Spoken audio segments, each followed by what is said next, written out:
भगवान पार्श्वनाथ 24 तीर्थंकर में एकमात्र पार्श्वनाथ भगवान ऐसे तीर्थंकर हैं जिनके प्रति पूरी दुनिया को सबसे ज्यादा लगाव कहें या आस्था होती है।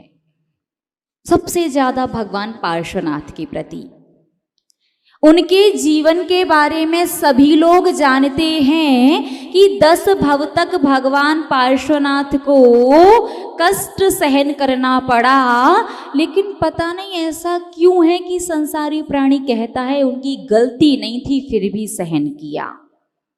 संसारी प्राणी क्या कहता है कि भगवान पार्श्वनाथ की कोई गलती नहीं थी, बिना गलती के कष्ट सहन करना पड़ा।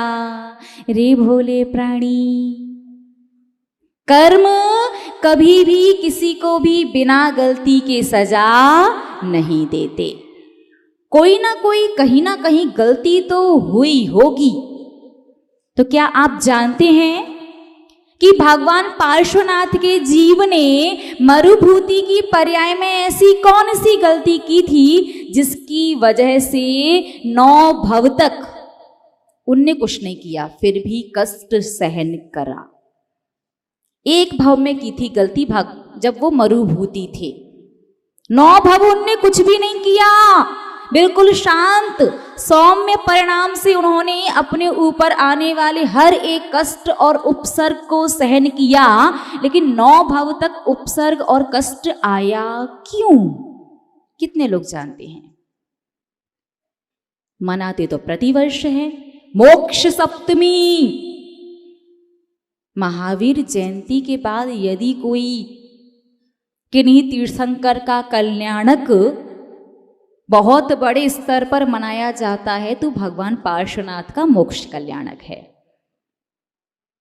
बाकी सभी लोग अपनी अपनी सुविधा के अनुसार अपने अपने मूल नायक भगवान के अनुसार अन्य अन्य कल्याणक मनाते हैं, लेकिन पूरी जैन समाज एक महावीर जयंती और एक मोक्ष सप्तमी, एक दीपावली पर भी भगवान का निर्वाण कल्याणक, 3 चीजें।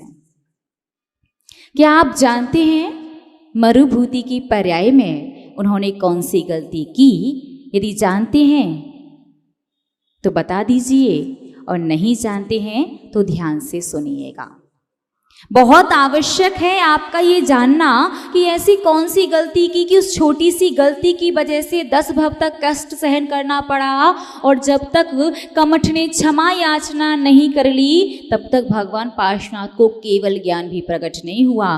कहीं आप भी तो वो गलती नहीं कर रहे हैं ना, और कर रहे हैं तो आज ही अपनी गलती को सुधार लेना। तो चलते हैं समय में थोड़ा सा पीछे। भगवान पार्श्वनाथ बनने के 9 भव पहले, यानी मरुभूति से पार्श्वनाथ तक कितने भव हो गए थे? 10। जब भगवान पार्श्वनाथ का जीव मरुभूति की पर्याय में था उस समय वो 2 भाई थे, कमठ और मरुभूति। कमठ और मरुभूति के जो पिता थे वो राजा अरविंद के मंत्री थे। संसार शरीर भोगों से वैराग्य हो गया, पिता ने दीक्षा ले ली। कमठ का स्वभाव थोड़ा सा उग्र था, धैर्य की कमी, तो पिता का मंत्री पद छोटे भाई को मिला, मरुभूति को। कमठ को बड़ा बुरा लगा, मैं बड़ा भाई हूं, पूरी मान प्रतिष्ठा जो पिताजी को मिला करती थी अब किसे मिल रही है? मरुभूति, छोटे भाई को मिल रही है। एक दिन हुआ ये कि राजा ने मरुभूति को किसी कार्यवश नगर के बाहर भेजा था। मरुभूति की जो पत्नी थी बहुत सुंदर थी। कमठ का मन उन पर आ गया और कमठ ने उनके साथ गलत करने का प्रयास किया। जब ये बात राजा को पता चली तो राजा ने कमठ को काला मुंह करके गधे पर बिठा करके नगर के बाहर निकलवा दिया और घोषणा की कि आप हमारी राज्य सीमा के अंदर नहीं आ सकते, आपको देश निकाला दिया जाता है। जब मरुभूति लौट करके वापस आया, उसने सुना कि इस प्रकार से मेरे भाई को राजा ने दंड दिया है, तो भ्रातृ प्रेम देखो। यद्यपि कमठ गलत था,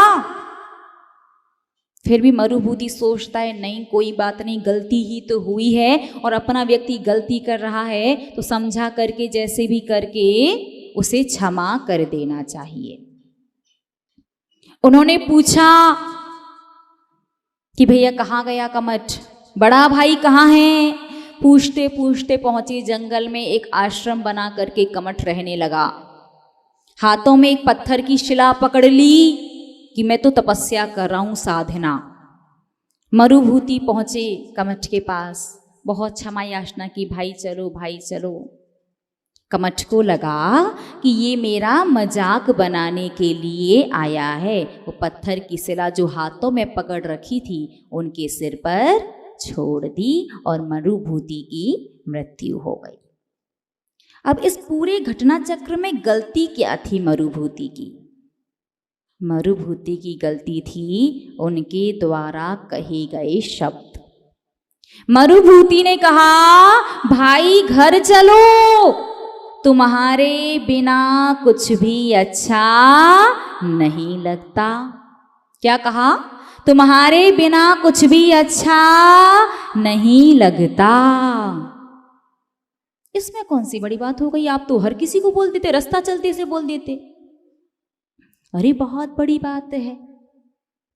दो चीजें होती हैं, एक मोह और दूसरा राग।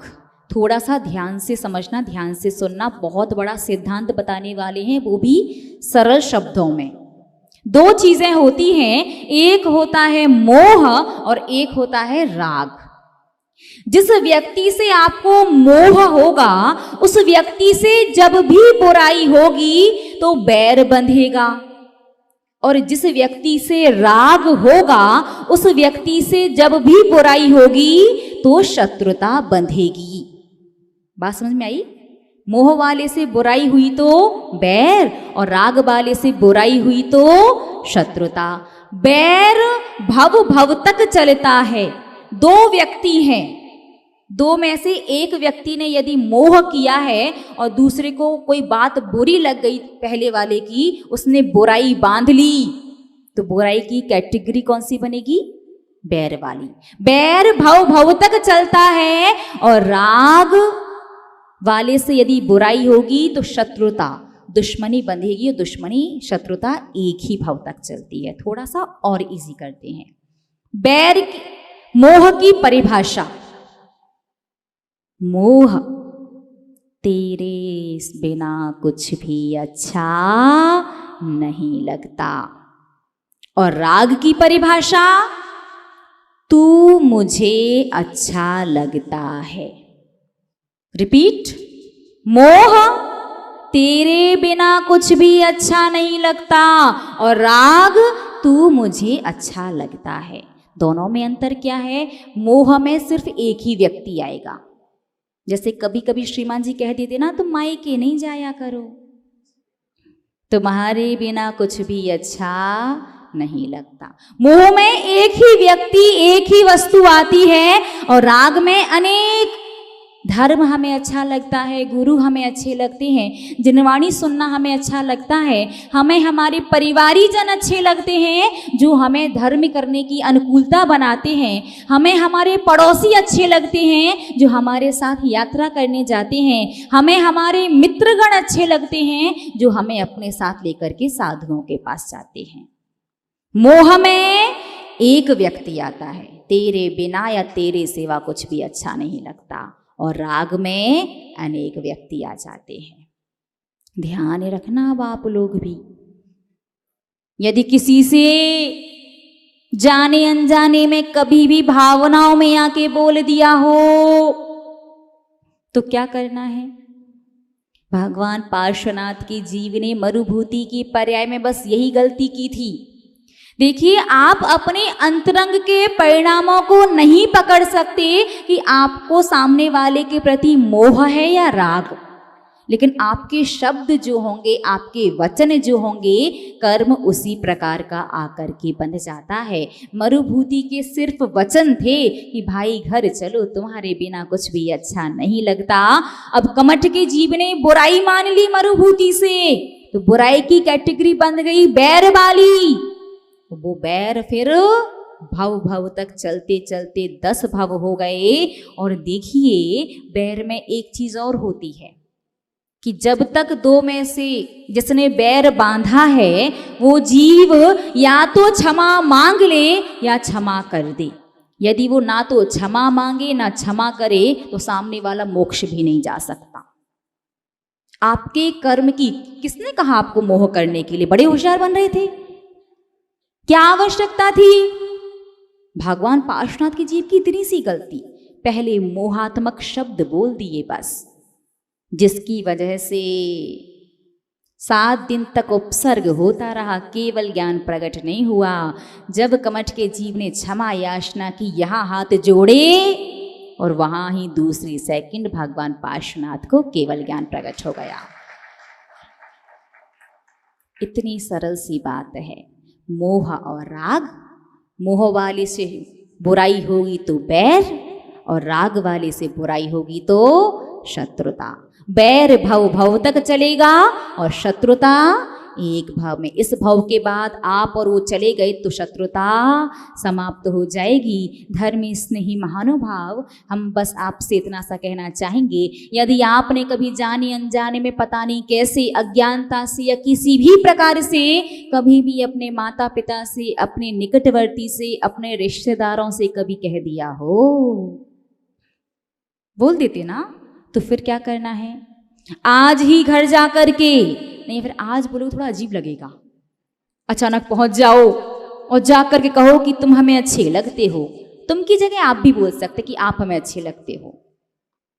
आज बोलने में अजीब लगे तो अभी व्रत आ रहे हैं, पर्युषण पर्व, क्षमा मानी सबसे बेस्ट ओकेजन है।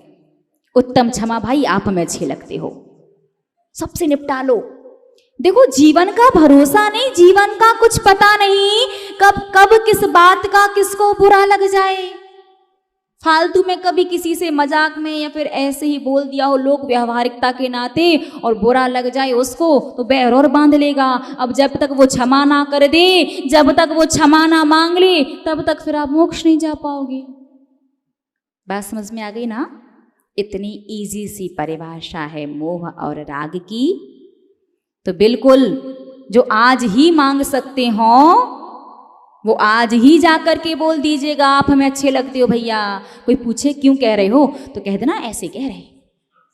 अनुकूलता बनाते हो ना। देखो, आपकी वजह से हम धर्म कर पाते हैं, आपकी वजह से हम प्रवचन सुनने जा पाते हैं, आपकी वजह से हमें कोई विकल्प नहीं आता। कुछ भी कह सकते हैं और वास्तविकता भी कह सकते हैं। क्या पता वो भी प्रवचन सुन रही हो और आपने कभी ऐसे ही कह रहे, तो वो कहते तुम ऐसे ही बाद में कह रहे, पहले हम बुराई मान ले रहे तुम्हारी, तो गड़बड़ हो जाएगी। ठीक है ना? क्योंकि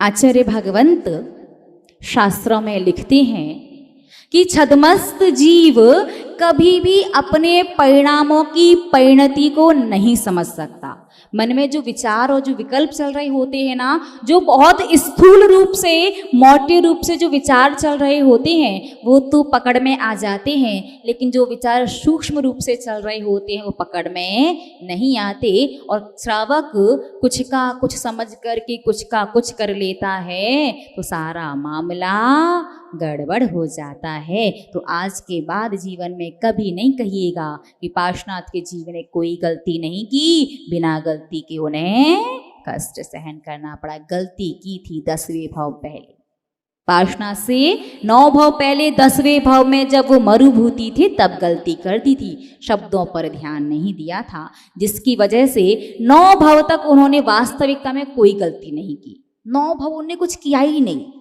बस अपनी उसी एक गलती की भरपाई करते रहे थे। बात समझ में आ गई ना? तो ये भगवान पार्श्वनाथ की जीवनी थी।